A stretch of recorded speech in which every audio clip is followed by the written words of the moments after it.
Hello and welcome to Let's Talk.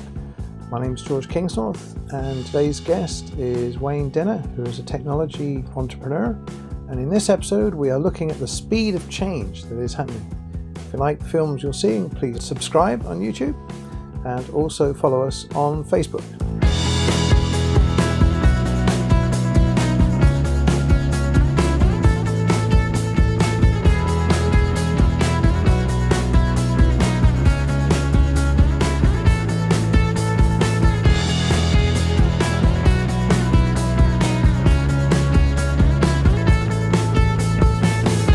If we now move into the technology and the change of the way the technology is constantly, it's working really fast. How do you find yourself coping with the speed of change, and are there particular parameters that you put in place to make sure that you, especially your well-being as a person, how would you deal with technology changing and make sure that your well-being is kept good?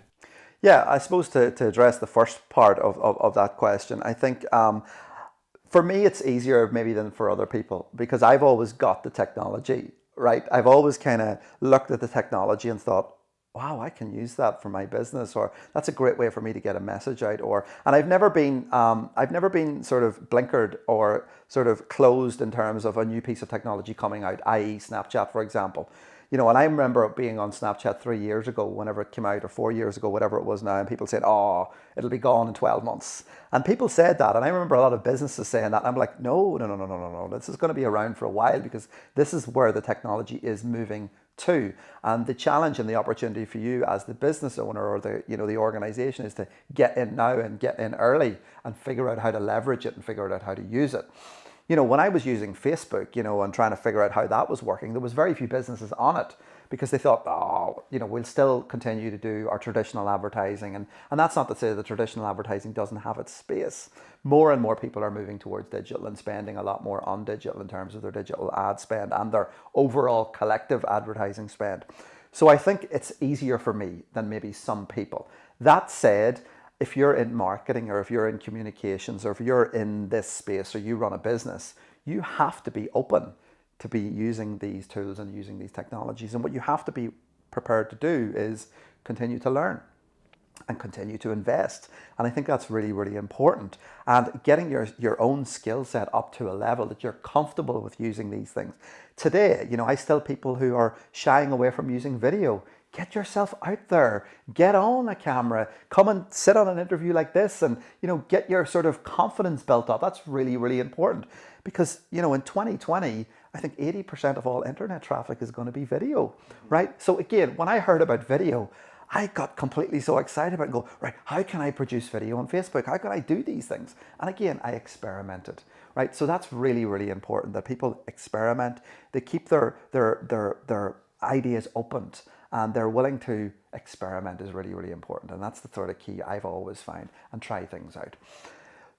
The technology can be very, very overwhelming for a lot of people, it's no doubt. And, I myself have to watch this because there is almost an addictive aspect to it. And that's something that we're beginning to see a little bit of in relation to the work that I do in schools and colleges with children and young people, particularly around how easy it is and how long you can spend on a said social media platform. And I don't think a lot of people have any really true understanding with how long they're spending. And it's actually going to be very, very interesting now in iOS 12, the new operating system that Apple's rolling out for the smartphones in the next couple of days, couple of weeks.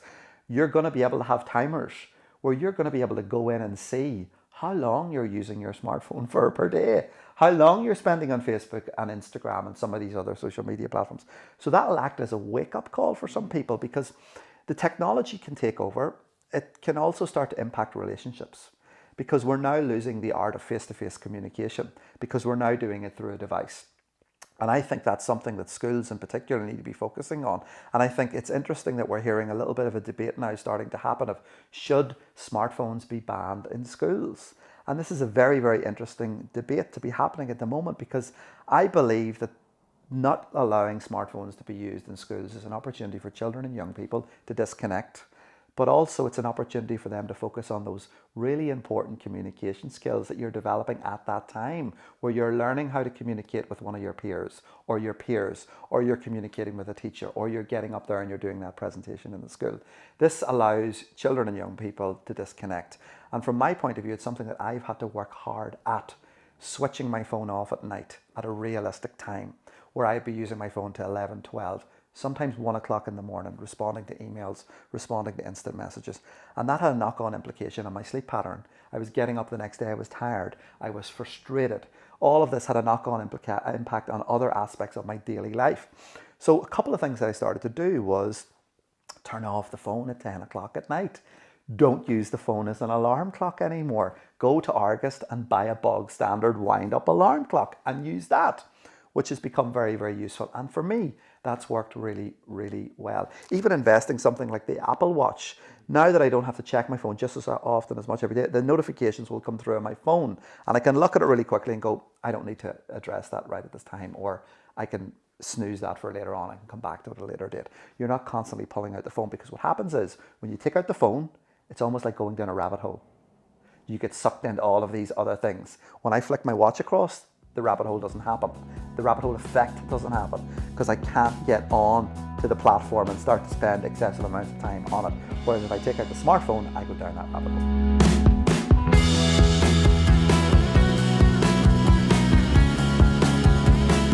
We have more on the way, so please subscribe to this channel and check out the link below if you consider becoming a patron to help us keep making more content. Thanks for watching.